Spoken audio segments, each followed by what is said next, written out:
Hi, if you feel confused about how to share all songs on your Spotify playlist, I will explain how to do that in this following video. I guarantee that if you watch this video to the end, you will definitely be able to do it. The first step, open your Spotify application. Then, at the home page of Spotify, click on the library icon at the bottom.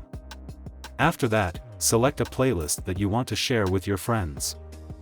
So, to share all the music in this playlist, click on the three dots icon next to here.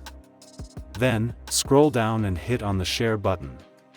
You can share it on several social media platforms, such as WhatsApp, Instagram, Snapchat, Facebook, Twitter, and you can even copy the link from this playlist for you to share manually with your friends.